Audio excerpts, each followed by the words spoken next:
Rajahmundry central jail వద్ద ములాఖాత్ అనంతరం మీడియాతో మాట్లాడుతున్న వైఎస్ఆర్సీపీ నేతలు రోజులుగా సెంట్రల్ జైల్లో రాజమండ్రి సెంట్రల్ జైల్లో వారిని రిమాండ్ లో పెట్టినటువంటి విషయం మీ అందరూ కూడా చూస్తా ఉన్నారు. ఎవరో ఓరల్ గా చెప్పినటువంటి ఒక స్టేట్మెంట్ ని ఆధారంగా తీసుకొని ఆయన మీద తప్పుడు కేసు బనాయించి అక్రమంగా ఆయన్ని రిమాండ్ లోకి తీసుకొని ఈ రోజుకి ఒక్క ఎవిడెన్స్ కూడా బిల్డప్ చేయకుండా ₹1 ఏదైనా అక్రమం జరిగిందా అనేటువంటిది కనీసం బిల్డప్ చేయకుండా ప్రూవ్ చేయలేక కేవలం కక్షపూరితంగా పెద్దిరెడ్డి రామచంద్రారెడ్డి గారి కుటుంబాన్ని ఏదో రకంగా ఇబ్బంది పెట్టాలనేటువంటి ఉద్దేశంతో చేస్తున్నటువంటి కార్యక్రమంగా కనబడతా ఉంది. సహజంగా ఒక కేసు బనాయించాలన్నా ఆ కేసులో ఎవరన్నా ముద్దాయిలుంటే వారిని శిక్షించాలన్నా కనీసం ఏదో ఒక ఆధారం అనేటువంటిది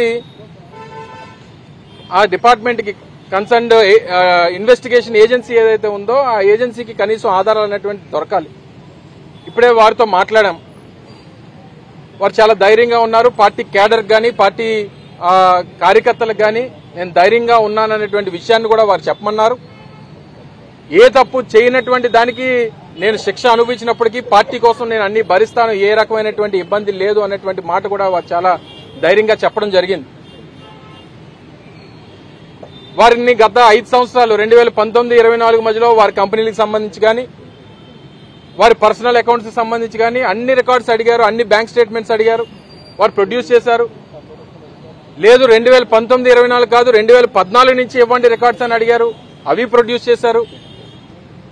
గడిచినటువంటి 10 సంవత్సరాలుగా వారి పూర్తి బ్యాంక్ అకౌంట్స్, వారి పూర్తి లావాదేవీలు, వారి కంపెనీలకు సంబంధించినటువంటి లావాదేవీలు ఇవన్నీ ప్రొడ్యూస్ చేసినప్పటికీ ఏ తప్పు అందులో దొరకనప్పటికీ కక్షపూరితంగా ఏదో రకంగా వారిని ఇబ్బంది పెట్టాలి, ఆ కుటుంబాన్ని ఇబ్బంది పెట్టాలి, వైఎస్ఆర్ కాంగ్రెస్ పార్టీ నాయకత్వాన్ని ఇబ్బంది పెట్టాలనేటువంటి ప్రయత్నం జరుగుతూ ఉంది.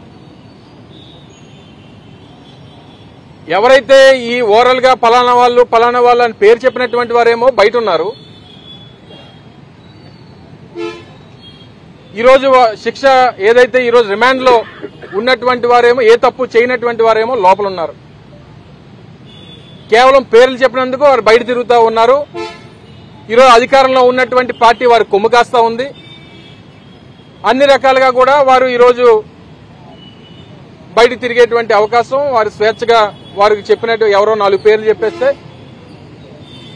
ఒక గుడివాడ అమర్నాథ్ పేరో లేకపోతే ఇంకొకరి పేరో చెప్పేస్తే మేము బయట తిరగొచ్చానంటే ఏదో సాక్ష్యం చెప్పించేయడం, వాళ్ళు ఇచ్చినటువంటి స్టేట్మెంట్ ఆధారంగానే మాలాంటి వాళ్ళందరినీ అరెస్టులు చేసేయడం.